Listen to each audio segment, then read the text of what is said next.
The air hangs heavy with foreboding as Ray Dalio, the oracle of finance, steps into the spotlight to unleash a chilling warning that reverberates through the halls of power, signaling the imminent arrival of an economic cataclysm. What's commonly called the business cycle or the short-term debt cycle, in which there's a recession. Brace yourself for the unraveling of the American dream as Ray Dalio, the harbinger of economic storms, raises his voice in a thunderous proclamation, piercing the veil of complacency and ushering in an era of economic collapse. And that means that the default risk rises. However, because you're holding that, it means that the debt will be bad. Amidst the glittering facade of prosperity, Ray Dalio emerges as a modern-day prophet of sorts, his words etched into the annals of economic history, as he unveils a grim prophecy of a U.S. recession, unleashing a tidal wave of fear and uncertainty.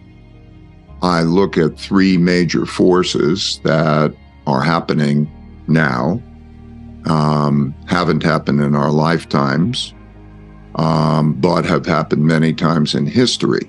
And those three major forces are the creation of a lot of debt and the printing of a lot of money. In the darkened chambers of Wall Street, Ray Dalio's warning echoes like a haunting melody, sending shivers down the spines of investors, as the specter of an impending economic collapse looms ominously on the horizon. There are three big things that I observed happening that didn't happen in our lifetimes, but happened during the 1930 to 45 period. And they are the creation of enormous amounts of debt and the printing of money to pay for those debts, and it having its economic effects on inflation and growth. Behold, the dire portents revealed by Ray Dalio, the sage of financial wisdom, as he unveils the somber truth that rips through the fabric of economic stability, casting a long shadow over the nation's future and, honestly, igniting a fervor of preparation. So we have all of that debt, and now the government bonds have gone down. And it's funded by short-term debt, which the cost of money has gone up. Now, that's not just banks. That's not just the United States. That's a world phenomenon. It existed in Europe. As the winds of change howl through the corridors of power, Ray Dalio emerges as the voice of reason, his prophetic words foretelling an economic collapse that'll reshape the very landscape of the nation, leaving absolutely no one untouched. So they don't have enough money, so that government has to print that money. So that creation of all of that debt and its financial implications and its economic implications is one force. The second force is the internal conflict, the amount of conflict that's internally, largely due to the largest wealth gaps. The second is internal conflicts over the largest wealth gaps we had since then, values gaps, and the rise of populism of the right and the left. Those conflicts, again, largest since that 1930 to 45 period. Imagine they created negative interest rates for money. So how does somebody make money holding a bond that has a negative interest rate? The way you do it is you have a more negative short-term interest rate that you borrow to fund it. The third force is the rising power, the challenging the existing power, largely in the form of China and to some extent Russia. So let's call it the great power conflict, because in 1945, there's this cycle. You have a war, then after a war, you have winners, and the winners determine the rules of the game. And then there's this evolution of others becoming more competitive, and then you have a conflict again for who's in control. So we have that dynamic taking place. So those three influences, the financial, the internal conflict, external conflict influences are having a dominant influence. I learned before that when I was surprised, often it was because of things that hadn't happened in my lifetime before, but happened in history. Because of that reason, I went back and studied history, the last 500 years, on these cycles. There are big cycles that last about 75 years, give or take about 50 years, and of rises and declines. And I put that out because I think it's so important people understand that. I put it out in a book called The Changing World Order and in a free video called The Changing World Order. So when we look at each one of those, they're important. I also learned in studying history that there were two other influences that were very big, and you could see them. The first was acts of nature, such as droughts, floods, and pandemics, the changes over time in the evolution over time of people's learning and the technologies they make. There's a lot of particularly unproductive people, for example, for various reasons, but I live in the state of Connecticut, and my wife tries to help students in the poorest neighborhoods that have the worst conditions. And I'll give you this example. The state of Connecticut is usually number 1, 2, or 3 in the richest state in the country.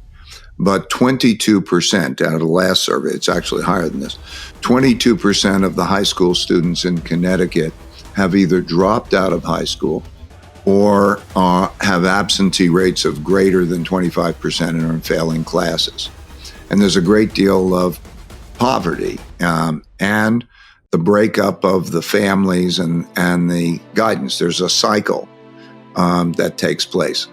And so you're seeing the general competitive education levels, the conditions in Connecticut.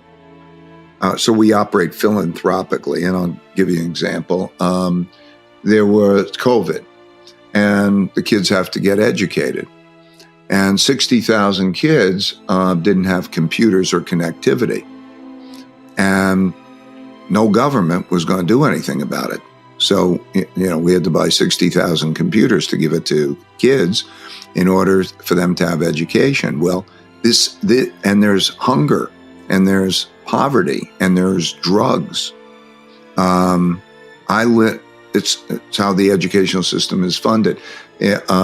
Education is a state issue by the Constitution. And then within a state, it's a tax. Typically within a state, it's a tax district issue. If you're holding that debt, you are holding something that money will come back. Let's say the government can print the money, but if the money's hard, if that's going to be good money that's coming back, it's going to be hard for those entities to pay back because it's a lot relative to their income and cash flows to pay it. And that means that the default risk rises. However, because you're holding that, it means that the debt will be bad one way or another. It's either bad because they don't pay it and needs a haircut for them to pay it, or because they do pay it with money that is going to be printed to come back. So when you look at that, and that problem occurs when there's a lot of debt assets and a lot of debt liabilities. So think of it this way. just want to make this clear. When there was the position that interest rates got a lot below the inflation rate, you're losing buying power. There's no good reason to own that. And there's a change in psychology. So I live in Greenwich, Connecticut, which is it's a rich town. And the public education gets about $24,000 per student. Last number I looked, it's probably higher than that now. Gets $24,000 a student. Up the road at Bridgeport, Connecticut, 10 minutes up the road, they get $14,000 a student because there's no tax base. And they need it more. They need more money because, you know, the expenses of raising a kid are you also have to get them the computer. You've got to get them the food, the clothes, all of those things. And they have less food, less clothes, all those things. So, but in any case, what you can see is the education test scores and measures of how we're doing in education relative to other countries have declined. So part of it is education and circumstances. Part of it is drugs. Part of it is, there are lots of parts of it. And then there's a certain element of it, which, let's say because of COVID or other reasons, that people have moved around and say, I don't have to work as hard anymore. So, just for example, the change in the attitudes of restaurant workers, okay, I found another way to live and so on. And that's playing a role.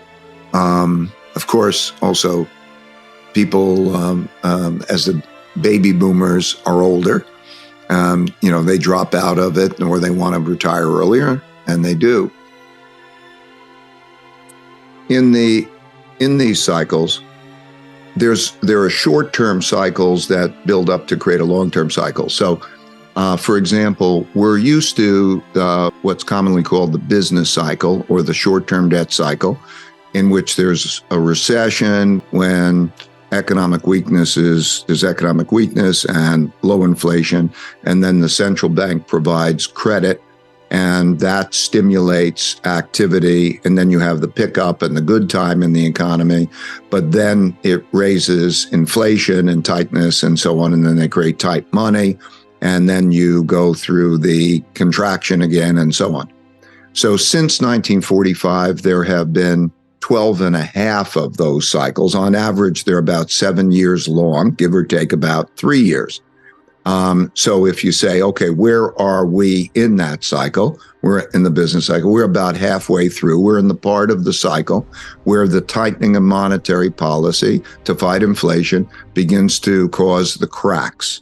And that's where we are. Okay, now those add up to a big cycle because debt rises relative to incomes through that because everybody wants the higher up. And so they just keep doing that. And so we have a lot of debt assets and debt liabilities. We think of there's a debt that you owe, but one man's debt is another man's assets.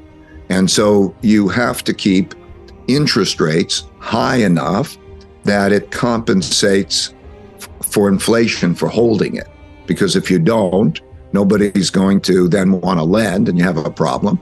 But you have to have interest rates not so high that they crack the economy.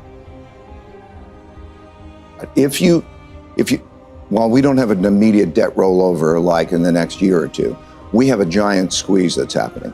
And it's not only because of the debts, but even more important, the unfunded pension liabilities. And that's when and the healthcare costs.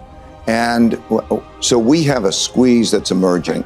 We will in 2 years have the fiscal stimulation that we have pass, and we are going to be selling bonds, a lot more bonds to the rest of the world. We are a reserve currency. And because we're a reserve currency, we're in the very privileged position of having other countries want to save our currency and buy our bonds. But that is going to be risk. So when you have debt, a lot of debt assets and a lot of debt liabilities, having that balancing act is not easy. And so because we had the imbalance, the central banks of the world had to come in there and be buyers. They had to print money and buy that debt to make a balance at an acceptable interest rate. So we have that problem.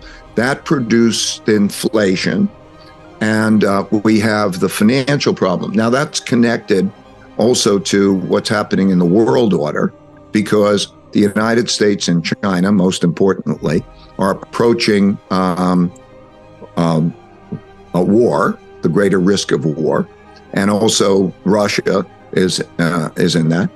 That there have been, supply lines, supply chains have been broken, and supply lines and so on, and that has worsened this set of circumstances for reasons having to do with geopolitical and so on.